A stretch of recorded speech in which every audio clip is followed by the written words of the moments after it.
स्वागत है आप सभी लोगों का। और आइए आज हम लोग पढ़ें कि साबुन जो है वो सफाई का काम कैसे करता है। इसके पहले वाले वीडियो में अपने लोगों ने क्या पढ़ा था? इसके पहले वाले वीडियो में अपने लोगों ने पढ़ा था कि साबुन क्या होता है, साबुन कितने प्रकार का होता है। आज हम लोग पढ़ेंगे कि साबुन कपड़े की सफाई कैसे करता है। तो साबुन, पहली बात तो आइए 1 मिनट में रिवाइज कर लें कि साबुन क्या होता है। साबुन उच्च बसीय अम्लों के सोडियम या पोटेशियम लवण साबुन कहलाते हैं। उच्च बसीय अम्लों के सोडियम या पोटेशियम लवण साबुन कहलाते हैं। साबुन कितने प्रकार का होता है? 2 प्रकार का होता है, कठोर साबुन, मृदु साबुन। अगर सोडियम लवण है तो कठोर साबुन, पोटेशियम लवण है तो मृदु साबुन। इतना अपने लोगों ने पढ़ लिया है। अब आइए देखें ये साबुन सफाई क्रिया कैसे करता है, कैसे कपड़ों को साफ करता है। तो भैया अपने लोगों ने पढ़ा है कि RCOONA ये साबुन का सामान्य सूत्र है। साबुन का सामान्य सूत्र क्या है? RCOONA। और ये R क्या है? R ये लंबी श्रृंखला युक्त हाइड्रोकार्बन है, एल्किल समूह, हाइड्रोकार्बन या एल्किल समूह। अपने लोगों ने क्या पढ़ा था इसके पहले कि R की जगह पर कौन सा हम लोगों ने बनाया था? अपने लोगों ने बनाया था C17, याद आ रहा है, H35 COONA।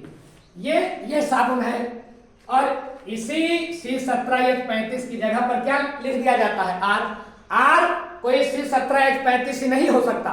R कोई भी लंबी कार्बन वाला एल्किल समूह हो सकता है। कोई C17 ही नहीं, C15 भी हो सकता है। तो अब आप ध्यान दें कि साबुन का सामान्य सूत्र क्या हो गया? RCOONA। अब होता क्या है भैया कि R तो लंबी श्रृंखला युक्त ये एल्किल समूह है, हाइड्रोकार्बन है। और CONA, जैसे RCONA मतलब साबुन को जैसे पानी में घोला जाता है, पानी में घोला जाए, जैसे पानी में आप इसको घोलोगे ना तो क्या होगा? साबुन टूट जाएगा। किसमें? RCOO ऋणायन प्लस सोडियम धनायन। पानी में जैसे साबुन को हम घोलेंगे कपड़े के साथ, वैसे साबुन कितने हिस्सों में टूट जाएगा? RCO ऋणायन और सोडियम धनायन। सोडियम धनायन पानी में घुल करके क्या करता है? पानी के पृष्ठ तनाव को कम कर देता है। जिस कपड़े के साथ साबुन को घोला जाता है पानी में, तो सोडियम टूट जाएगा। सोडियम टूट जाएगा किसमें? धनायन में। और क्या करेगा? पानी के पृष्ठ तनाव को कम कर देगा। अब बचा क्या? अब बचा RCOO। तो देखिए R क्या होता है? R तो हम लोगों को पता है कि बहुत लंबा एल्किल समूह है। और COO, अब आप लोग ये ध्यान रखें कि जब हम लोग कपड़े पर साबुन को रगड़ेंगे और पानी में घोलेंगे, घोल करके रगड़ेंगे, तो कहीं R अक्षर तो दिखाई नहीं पड़ेगा, COO तो दिखाई नहीं पड़ेगा।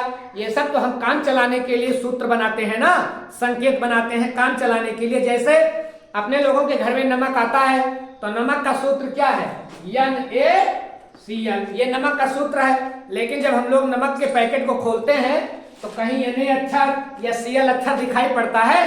वो तो हम केवल संकेत से काम चलाते हैं ना। तो ठीक उसी प्रकार से जैसे नमक में Na नहीं दिखाई पड़ेगा, Cl नहीं दिखाई पड़ेगा, ठीक वैसे जब हम साबुन को घोलेंगे पानी में तो कहीं R और CO तो दिखाई नहीं पड़ेगा। इसकी संरचना अगर हम माइक्रोस्कोप से देखें तो इसकी संरचना दिखाई पड़ेगी। संरचना कैसी होगी?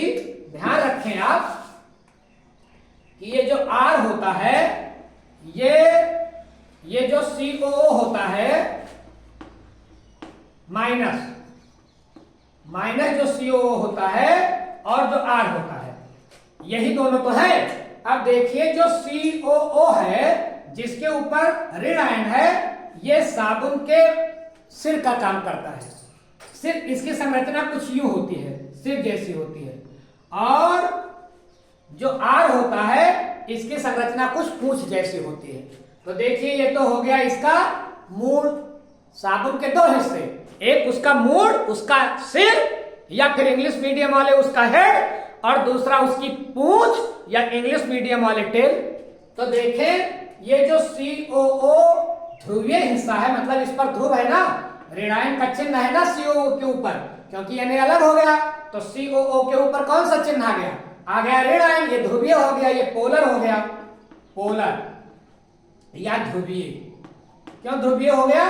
क्योंकि इसके ऊपर सिंबल है ऋणायन का, और ये इसका मूड है, या इसका सिर बोले या हेड बोल दें। और ये जो इसकी पूंछ जैसी संरचना दिखाई पड़ रही है, ये साबुन की कहलाएगी पूंछ, या इसको हम बोलेंगे टेल। तो बताइए साबुन जब पानी में घोला गया तो इसके कितने हिस्से हो गए? दो, उसका सिर और उसकी पूंछ। इतनी बात कंफर्म हो गई। चलिए अब यही एक बात आप ध्यान रखिएगा, साबुन के कितने हिस्से टूटे? तो एक उसका सिर और एक उसकी पूंछ। तो इसका जो ये सिर होता है, सिर और ये इसकी पूंछ, तो सिर भैया जो क्या है COO, और पूंछ क्या है R, लंबी श्रृंखला युक्त ये एल्किल समूह है। तो R जो होता है ये होता है भैया जल विरोधी। क्या होता है? रहेगा जल में ही लेकिन जल विरोधी होता है, या इसको हम बोलते हैं हाइड्रोफोबिक। हाइड्रोफोबिक ये रहेगा। साबुन को जब हम लोग पानी में घोलेंगे कपड़े के साथ तो रहेगा तो ये पानी में ही ना R, साबुन का ही हिस्सा है उसकी पूंछ। तो भैया ये होता है जल विरोधी, ये उधर भागता है जिधर पानी नहीं रहता है, मतलब ये जल विरोधी है तो ये तेल स्नेही है, ये उधर भागेगा कपड़े की तरफ जिधर क्या होगा तेल, और हम लोग जानते हैं जिधर तेल होगा उधर धूल के कण भी होंगे। तो अब ये किधर भगेगी पूंछ? पूंछ उधर भगेगी जिधर की तेल होगा या फिर धूल के कण होंगे, क्योंकि ये पानी का विरोधी है। और ये जो इसका सिर है हेड, ये होता है जल स्नेही, जल स्नेही, या इसको बोलते हैं हाइड्रोफिलिक। इंग्लिश मीडियम वाले बोलेंगे हाइड्रोफिलिक और हिंदी मीडियम वाले जल स्नेही। तो इसका जो सिर है ये किसको पकड़ करके रखेगा? ये पानी का प्रेमी होता है, जल स्नेही, स्नेह माने प्रेम। तो ये इसका सिर किधर रहेगा? जिधर पानी ज्यादा रहेगा। और इसकी पूंछ किधर रहेगी? जिधर मिट्टी के कण, धूल के कण या फिर गंदगी रहेगी, जिधर तैलीय पदार्थ होगा, ग्रीस वगैरह जहां लगी होगी कपड़े में, उधर ये भगेगा। देखिए इसको आप ऐसे समझो कि ये हो गया इसको आप एक मन की मान लीजिए बंदर। ये बंदर का हो गया सिर, ये बंदर की हो गई पूंछ। अब बताइए बंदर की पूंछ क्या करती है? बंदर की पूंछ सामान को उठाती है, पकड़ती है ना। बंदर की पूंछ जो है उसका तीसरा हाथ कहलाता है। तो बंदर जो हाथ से काम करता है वही पूंछ से भी काम करता है, सामानों को पकड़ता है, वस्तुओं को पकड़ करके अपने पास लाता है। ठीक है, साबुन की पूंछ क्या करेगी?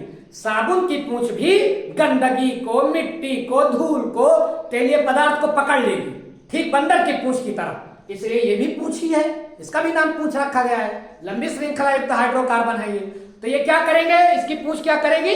इसकी पूंछ पानी को पकड़ लेगी, इसकी पूंछ तेलीय पदार्थ को पकड़ लेगी, और ये मिस्टर किसको पकड़ेंगे? इसका सिर पानी को पकड़ लेगी। तो एक हिस्सा पानी को पकड़ लेगा, दूसरा हिस्सा पकड़ लेगा मिट्टी धूल के कण को। पूंछ पकड़ेगी धूल, मिट्टी, ग्रीस, तेल, और सिर पकड़ेगा पानी को। तो ये पानी के स्नेही हो गए, ये पानी के विरोधी हो गए, धूल के स्नेही हो गए, तेल के स्नेही हो गए। इतनी बात कंफर्म हो गई। साबुन के दो हिस्से, उसका सिर, उसकी पूंछ। सिर किसका प्रेमी होगा? पानी का। किधर रहेगा? जिधर पानी ज्यादा रहेगा, पानी से चिपक जाएगा। और ये पूंछ किधर भागेगी? जिधर धूल मिट्टी के कण होंगे। इतनी बात कंफर्म हो गई। अब होगा क्या कि जो धूल मिट्टी के कण हैं वो पूंछ से चिपक गए और इसका सिर किससे चिपक गया? पानी से। अब होगा क्या कि जब हम लोग पानी से कपड़े को धोएंगे तो इसका सिर किससे चिपका हुआ है? इसका सिर चिपका हुआ है पानी से। अब पूंछ में क्या लटका हुआ है? पूंछ में लटकी हुई है धूल, मिट्टी, तेल, ग्रीस। तो जब पानी भागेगा, कपड़े को हम खंगारेंगे, कपड़े को हम पानी में डाल डाल करके निकालेंगे तो पानी निकल जाएगा। पानी निकलेगा तो पानी से कौन चिपका हुआ है? इसका सिर, साबुन का सिर पानी से चिपका हुआ है। तो पानी के साथ साथ उसका सिर भी जाएगा साबुन का। और साबुन की पुछिया से कौन चिपका हुआ है? धूल, मिट्टी। तो धूल मिट्टी भी निकल जाएगी। तो जब हम कपड़े पर साबुन लगा करके और पानी से उसको साफ करते हैं तो फिर क्या होता है? तो पानी के साथ साथ धूल मिट्टी के कण भी पूंछ से चिपक करके बाहर हो जाते हैं। तो ये रही साबुन की सफाई क्रिया। इसको आप ऐसे देखें, एक चित्र के माध्यम से आप जल्दी से देख ले। जैसे देखें, ये एक बर्तन हुआ, बर्तन में पानी है। अब इसमें आपने साबुन को घोला तो क्या होगा? इसका जो सिर होगा ये किधर भागेगा? जिधर पानी ज्यादा रहेगा। और इसकी पूंछ किधर भागेगी? जिधर धूल मिट्टी के कण ज्यादा होंगे। तो भैया देखिए, ये पानी से भरा हुआ टब है, ये साबुन के कण है। साबुन का ये हो गया कौन सा हिस्सा? COO वाला। और ये पूंछ क्या हो गई? ये हो गई R। अब R किधर भागी है? इधर।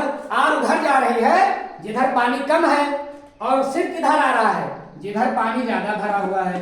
तो बेटा ये संरचना साबुन जब पानी में इस तरह की संरचना बनाता है तो बेटा इसको बोलते हैं मिसल संरचना। कभी कभी आपसे आ जाता है कि मिसल संरचना क्या है। तो जब साबुन पानी में घोला जाएगा तो एक संरचना बनाएगा इस तरह की। सिर उसका उधर भागेगा जिधर पानी ज्यादा होगा, और पूंछ किधर भागेगी? जिधर पानी कम होगा। तो ये संरचना क्या कहलाएगी? मिसल संरचना। और इसको आप यूं भी देख लें। अब मान लीजिए पानी भरा है किसी टब में, तो सिर किधर होगा? जिधर जल ज्यादा होगा, बाहर की तरफ।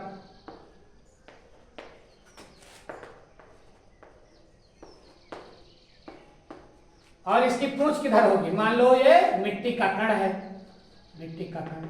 तो अब क्या होगा कि पूंछ तो मिट्टी के कण की ओर है, धूल, तेल, ग्रीस की तरफ है। और सिर किधर है? जिधर पानी ज्यादा भरा है। तो क्या होगा? इसी पूंछ में कौन फंस जाएगा? धूल मिट्टी का कण। ये धूल के कण है।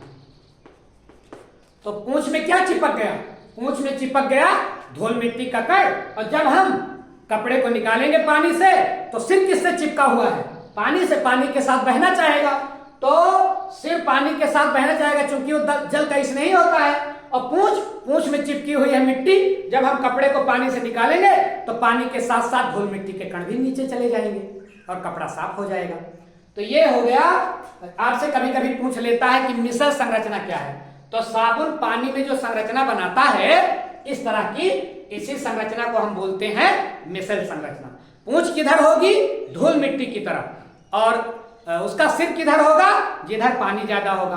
तो ये मिसल संरचना हो गई। और इस प्रकार से इसकी पूंछ धूल मिट्टी के कण को फंसा लेता है, और जब पानी से हम कपड़े को निकालते हैं तो धूल मिट्टी का कण भी पानी के साथ बह जाता है।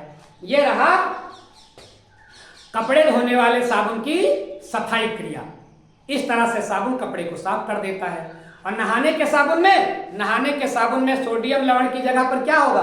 पोटेशियम लवण। अब साबुन कहाँ काम नहीं करता ये भी आप ध्यान रख लें। साबुन कठोर जल में ठीक से काम नहीं करता। क्यों कठोर जल में साबुन ठीक से काम नहीं करता? क्योंकि कठोर जल में क्या पाया जाता है?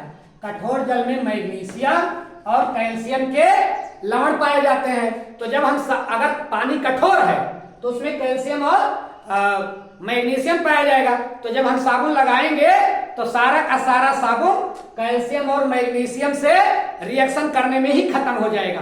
फेना कम आएगा, झाग कम आएगा, तो सफाई कपड़े की ठीक से नहीं होगी। तो साबुन किसमें नहीं काम करता है? कठोर जल में ठीक से काम नहीं कर पाता है। और अब यही ध्यान रखें कि नहाने वाले साबुन में सोडियम की जगह क्या होगा? पोटेशियम। नहाने वाले साबुन में ध्यान रखेंगे कि नहाने वाला साबुन कौन सा अच्छा होता है। नहाने वाला साबुन भैया वो अच्छा होता है जिसमें जो है TFM, इसको ध्यान रखेंगे, ये नहाने वाले साबुन के पैकेट पर लिखा होता है TFM, T for total, F for fat, M for matter. Total fat matter, जितने फैट मैटर होगा उतने नहाने वाला साबुन बेटर। नंबर 1 वाला जो होगा 75% से ऊपर TFM होगा, नंबर 2 वाला जो होगा वो 70% तक होगा, और नंबर 3 वाला 60% तक होगा। अगर आपके साबुन की बट्टी पर, नहाने वाली साबुन की बट्टी पर 60% से कम TFM लिखा है तो समझ लीजिए वो घटिया प्रकार का नहाने का साबुन है। नंबर 1 का साबुन कौन होगा? जिसका TFM 75 से ऊपर हो, 75 से ऊपर हो। तो ये नहाने वाले साबुन की जानकारी रही। यही आप ध्यान रखें कि साबुन का पानी में घोल बादल जैसा दिखता है।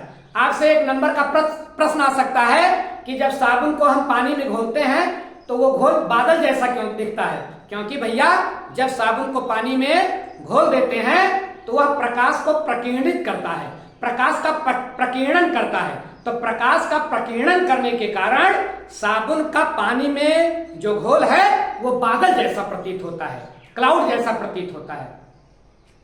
तो मुझे लगता है साबुन की सफाई क्रिया आप बेहतर ढंग से समझे होंगे। ऐसे ही और बिंदुओं के साथ हम शीघ्र ही उपस्थित होंगे।